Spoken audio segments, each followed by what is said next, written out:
Ciao a tutti, amici del cancro. Benvenuti e bentornati. Io sono Ilaria e su questo canale parlerò di tarocchi, metafisica, spiritualità e quant'altro possa essere d'aiuto ad ognuno di noi per il proprio percorso di crescita personale e spirituale. Bene, mostrami. Cancro, tendenze energetiche affettive per la prima metà di dicembre 2023. Abbiamo il giudizio, amici del cancro. Quando c'è la carta del giudizio si può parlare di una presa di consapevolezza, di una rinascita, di un rinnovamento.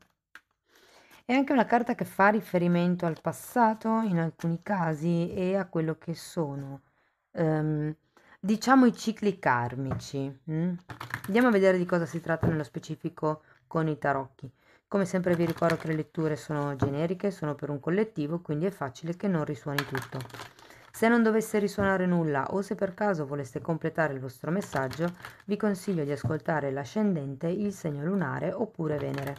Per capire come unire questi oroscopi ho pubblicato una guida, la trovate sotto nella descrizione del video e sempre nella descrizione del video trovate anche la mia email nel caso vogliate contattarmi. La mia email la vedete anche scritta qui e poi dirvi che in questo periodo sto pubblicando le previsioni per il primo semestre del 2024. Trovate tutto nella playlist del canale, nell'oroscopo annuale stagionale oppure sempre sotto nella descrizione del video. Sono 4 oroscopi, uno generale, uno sulla crescita personale, uno sull'amore e gli affetti e uno sul lavoro e l'economia. Bene. Partiamo da un 8 di pentacoli, ragazzi. 3 di bastoni, 3 di pentacoli, 8 di spade, mago, 2 di coppe e fante di bastoni.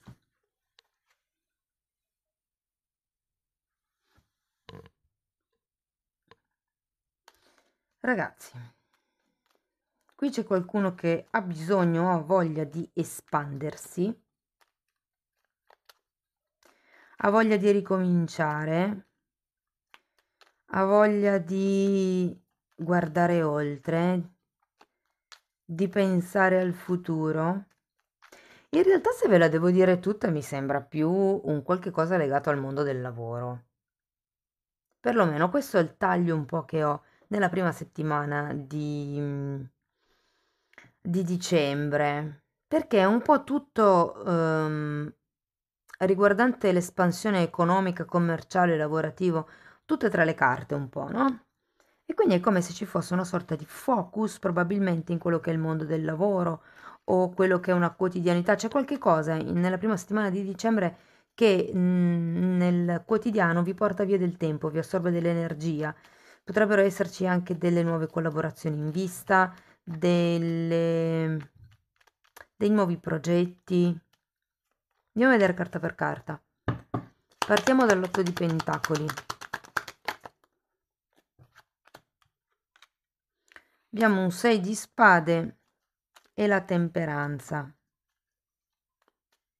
Sì, è come se qualcuno si volesse allontanare da certi problemi, da certi pensieri, buttandosi nel mondo del lavoro. Potrebbe anche essere così per qualcuno. Andiamo a vedere il 3. Abbiamo la forza e un 4 di spade al contrario.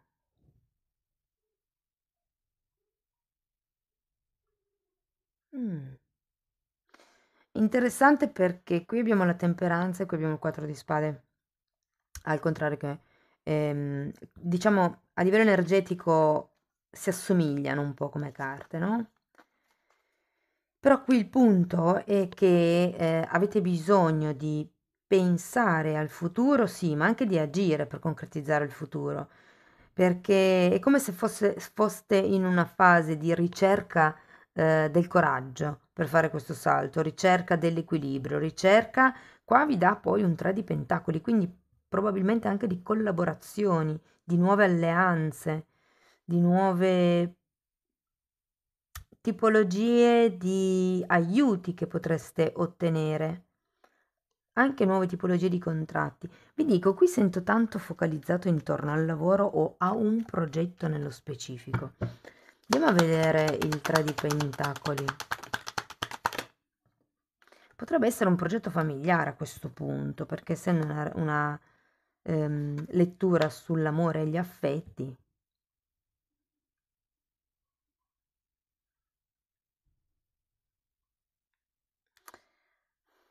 Interessante perché il 3 di bastoni ce l'avete 2 volte.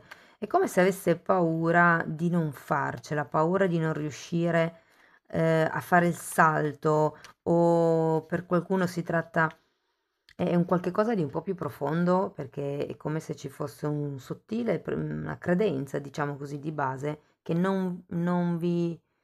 La credenza potrebbe essere questa: non sono all'altezza, o ho paura di essere di non essere all'altezza. C'è tanta paura, qui perché c'è la luna, e per qualcuno si tratta di aver paura di deludere le aspettative degli altri. Vi dico, per molte persone si tratta di un'azienda familiare, quindi può esserci qualche questione qui inerente, la volontà di allontanarsi da certe dinamiche di comportamento, appunto familiari, che sono dovute all'ambiente di lavoro in comune. Andiamo a vedere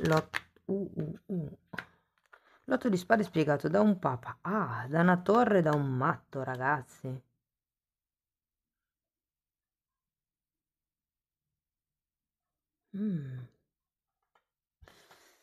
Guardate, è come se aveste bisogno, sì, cioè nel senso, vi vedo proiettati nel futuro con questo 3 di bastoni. State cercando probabilmente la forza di uscire da questa situazione, di fare una comunicazione, insomma, di quello che è. Però qui avete 3 arcani maggiori, tutti e 3 al contrario.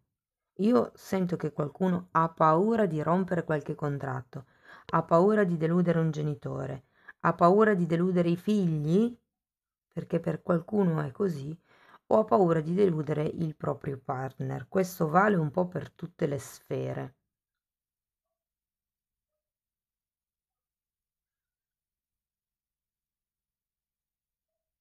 È come se ci fossero tanti pensieri opprimenti sul che cosa dirà la gente, come faccio a ricominciare, come faccio a ottenere quell'obiettivo, e se poi fallisco, e se poi non sono all'altezza, e se poi non mi bastano i soldi. Andiamo a vedere il mago. Quella è volata lontano, la recupero un attimo. Regina di bastoni e morte.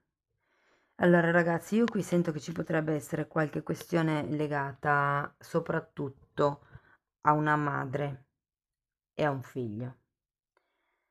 Ve lo dico perché sono uscite sia la temperanza che la regina di coppe, quindi io ho come l'idea che per qualcuno seguire la propria strada voglia un po' dire andare magari contro le aspettative di famiglia. O comunque c'è un qualche tipo, per qualcuno è il lavoro, per qualcun altro è solo un progetto magari che si ha, che potrebbe appunto deludere le aspettative dei propri cari e quindi mettervi un po' in crisi e dire: ma cosa faccio? Sento quello che vuole il mio cuore, il fatto che io voglio andare avanti in un certo tipo di direzione che non collima con quello che gli altri vogliono per me. Qui comunque abbiamo un mago,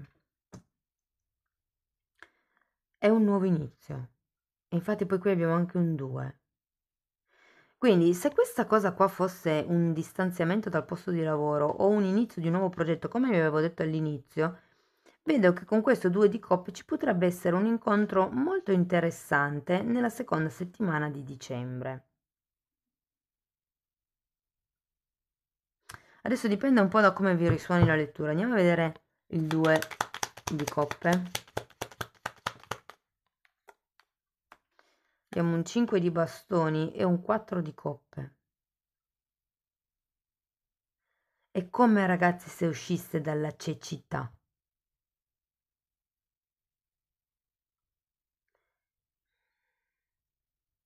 C'è un taglio qui, è un nuovo inizio. Mm? Vi dirò che per qualcuno potrebbe essere un momento, dove questo nuovo inizio potrebbe arrivare per una scelta impulsiva, non del tutto studiata, non del tutto pensata. Sapete, sono quelle scelte che si fanno nel momento di esplosione, magari di rabbia o di tristezza o insomma, quello che è. Però non vi nego che comunque, ha il suo risvolto positivo. Andiamo a vedere anche il fante di bastoni.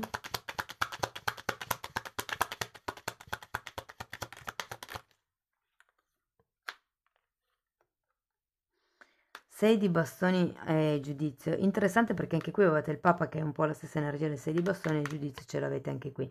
Quindi è come se nella seconda metà di dicembre, scusate, nella seconda settimana di dicembre, verso la metà, comprendeste qualche cosa, c'è una sorta di rigenerazione. Vi dico, quello che prima non riconoscevate, arriverete a riconoscerlo. C'è anche un fante di bastoni, quindi appunto può rappresentare una nuova persona, qui vedo un nuovo inizio comunque, no? È come se questa prima fosse un movimento da un punto di vista lavorativo e da lì nascesse la possibilità di conoscere qualcuno. Vi dico, con il 2 di coppe si raggiunge comunque un accordo, è un incontro, è una relazione in armonia, in equilibrio, è una relazione di due persone che si danno a vicenda, si nutrono a vicenda. Andiamo a vedere con gli oracoli che cos'altro vi dicono.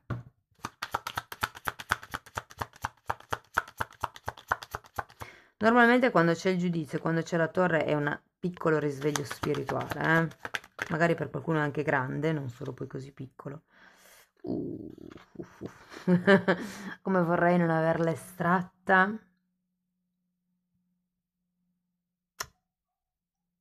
Ragazzi, qui parla di un cuore rotto, di dolore, di separazione, ma secondo me c'è già stata, perché qui abbiamo questo 8, scusate, questo 6 di spade, il progetto di andare oltre, la difficoltà, la paura di non farcela, secondo me c'è già stato questa cosa. Parla anche di delusione e di attacchi. Se qualcuno cerca di girarvi la frittata di dire no, ma è stata colpa tua, e tenete sempre ben presente di chi è la responsabilità di cosa. Cioè, voi non siete responsabili per come gli altri decidono di reagire ad un evento. Andiamo a vedere un pensiero su cui meditare.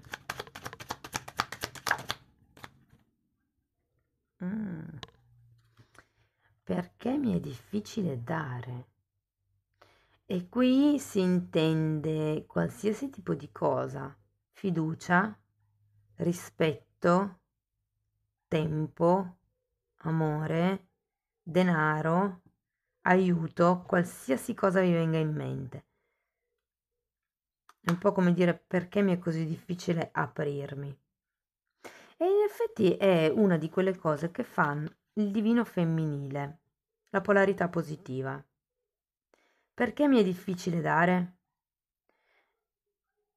E le madri fanno quello, danno in modo incondizionato. Qui probabilmente potrebbe esservi utile fare dei lavori sul divino femminile, fare dei lavori sulla dea interiore, anche se siete uomini, eh? Anzi, per gli uomini lo consiglio di più perché normalmente sono, diciamo, la parte che hanno la polarità femminile meno sviluppata rispetto alle donne, chiaramente, però molte persone danno con lo scopo di ricevere qualcosa in cambio, non riescono a farlo così per il piacere di dare. E quindi qui è un po' come se dovesse ritrovare o trovare il piacere di dare per il semplice gusto di farlo, non perché vi aspettate qualche cosa in cambio, perché quello sarebbe ego. Va bene ragazzi, spero che la lettura vi abbia dato degli spunti di riflessione, fatemelo sapere comunque con un like, con un commento, se avete piacere potete condividere il video, iscrivervi o abbonarvi al canale. Io vi ringrazio di essere stati qui con me, vi mando un abbraccio e ci vediamo nei prossimi video. Ciao ciao!